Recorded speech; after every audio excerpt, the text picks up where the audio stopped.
Howdy guys, welcome to Warlord Wednesday, and today we're going to be looking at our commandos. Now you're going to say, but why have you got this British Infantry box set and the Commandos temps? Well, today we're going to be taking bits from this to add to this. Now I know what you're going to say. You're going to go, yeah, but you know what, this sprue in here is kind of similar to this sprue in here, but there are some differences, and I thought we'd have a look at them before we make some conversions. But we're going to actually build one conversion today. Now also the other side of this is don't be afraid to use bits from other box sets, like an arm, a German arm maybe, or maybe an ammo belt that you can sling over a shoulder. Maybe give them a German machine gun as well in their hand, as though they captured a German machine gun. That would look really cool. Okay, but it's quite exciting. It doesn't matter what you're going to do, it's how you want it at the end of the day, and making it look different from everybody else's. Now the nice thing about these kits, because they're plastic, you can do what you like with them, and there's no one out there to say you can't do that, because you can. So why don't you check out the sprues first, and I'll see you guys in a second. Howdy guys, and welcome back. Okay, so here are our two sprues. Now obviously there's a slight difference, but not too much. The slight difference being that this is the Commando sprue and it has a little bit extra at the top, and this is the British Infantry set sprue, sorry. So the difference is that you still get 5 men in there, you still get your bases down the bottom, you get a selection of helmets as usual, and different heads, as you can see there and there. But the only difference you're seeing here is at the top you have the large rucksacks with loads of information like ropes, buckles and stuff like that on there, and you also have berets just at the top here, and also couple of knives as well, one with which is being held in a hand, and the other is still in its scabbard. Okay, or sheath, depending on what you want to call it. So I thought what we do is we'll take a quick look at this and move this one out of the way, because I think we've done that one before. So the nice thing about this sprue, and I've got to say I'm very happy with this, because there's loads of great stuff on there, apart from that bit there which I cut out and I've used for something else. I generally have sprues laying around which I use for tons and tons of different things, but the berets at the top are really nice because they just sit on the head, and I feel if we're going to be doing a commando force, they've got to be wearing berets, especially for this. So we're going to do all our guys in berets, and we get a number of different little items at the top there, from holsters and stuff like that, even down to the knives. And somebody did give me the name of the knife, I can't remember off the top of my head, so thanks very much for all that information about it. It was absolutely brilliant. So that's the Commando sprue. It's a really lovely sprue, loads of bits and pieces in there, loads of information, and lots we can play around with. Now the bodies, to be fair, are pretty similar to the British Army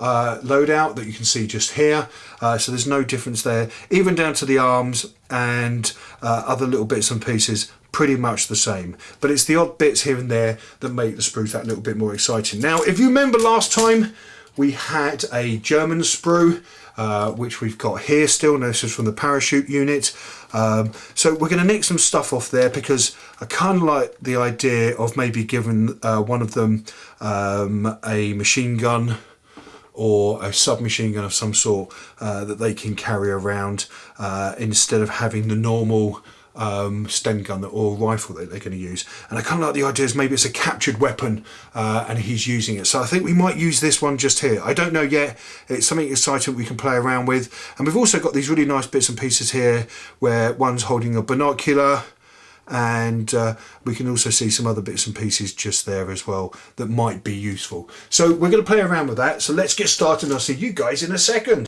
Howdy guys, and welcome back. Okay, so what do we have here? Well, I've created 2 bases in order for these guys to stand on. Now, instead of using the standard base that comes with these, I've used the lip base, so I've got a nice border which I can put my stuff into, and it doesn't flow over the sides. I kind of like those, they're really nice, and plus I always paint the sides black. I know a lot of people just paint them the colour of mud or green and stuff, but I always paint mine black just for presentation. It looks spiffy. So let's move those out of the way. Okay, so we've got two guys here. Now remember, these are our commandos, and I kind of like the idea of weapons that they've stolen from the Germans as they're sneaking in, or they've been in firefights, or maybe they've been captured and they're escaping. You don't know. This is the story that we're creating, which is the excitement of model making for me, is creating the narrative in each of our pieces. It sounds a little bit silly, but that's what gets me excited. I don't know why. Anyway, so here we go. So what have we got? Let's start off with this guy. So we've got a standard British soldier, or commando, which is basically the same sort of stance with the British infantry and a commando. There's no sort of really difference between the main bodies, but the nice thing about it is you do get a number of different stances, and that's really, really cool. We've got our ammo belt that we're going to hang around his neck, sorry. We've got our backpack with rope, or rucksack with rope and stuff like that there. We have got his head.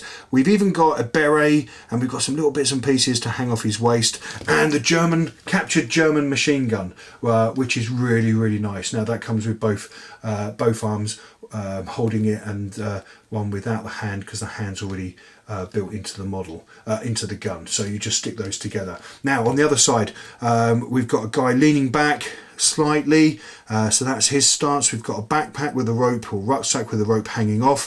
For this we're using an MP something or other, German machine gun, submachine gun.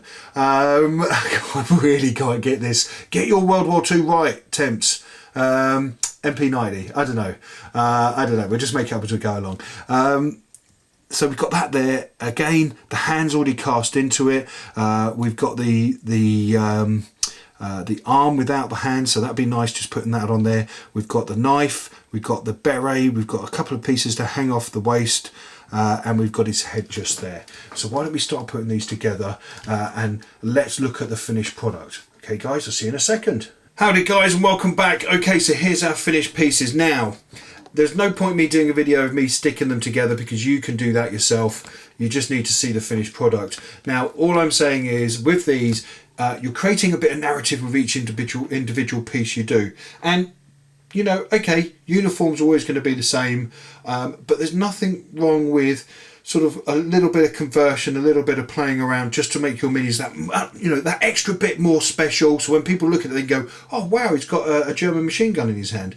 So let's just take a quick look now. I have to be very, very careful, because these are still quite wet, and what I need to do is just get the camera to focus. There we go. Thank you, camera. Okay, so we've got him in that kind of pose, which is really, really nice. Now I've used thin plastic glue for this, so it's going to be a bit runny. But what I find is if you don't put your finger on the bits where it's wet, it won't leave an imprint in there, because it literally melts the plastic together. And as long as you haven't got it all over the face, you're going to be perfectly fine, and over other bits of detail. So here we have this lovely little scenario here, a little bit of narrative where maybe he's run out of ammo and he's picked up a German weapon and he's returning fire as they move forward. And the nice thing about the stance is it's a strong stance, so as he's firing off, he's not gonna let the weapon rattle around all over the place. He's in control of it, so that's kind of nice, and it gives it a really sort of purposeful stance to it as well. So that's that guy, so we'll move him out of the way, and now we'll look at this guy. Okay, so instead of a Bren gun, I'm thinking that, you know, you can still use the same stats for a Bren gun. All it is just the piece itself is a little bit more exciting, you know, and the same with the other one. Use a Thompson machine gun stats as a normal submachine gun, and it's just the cosmetic look that's different. So here we have him. He's got an ammo belt around his neck. He's got his rucksack on the back, along with his rope and stuff like that, and he's got the German machine gun in his hand. And it comes out really lovely. You can see him in a sort of like a walking pose there. He's leaning forward. So that's kind of nice. But it just goes to show you that if you mix and match stuff, you can create some really beautiful elements to mix into your army. So there are our two pieces. So guys, I really hope that helps, because somebody messaged me talking to me about, you know, can you do some conversion stuff for bolt action? And this just goes to show you that you can do pretty much anything you like. Okay guys, I'm going to see you next week when we look at more commandos. You be good, you be safe, and I'll see you soon.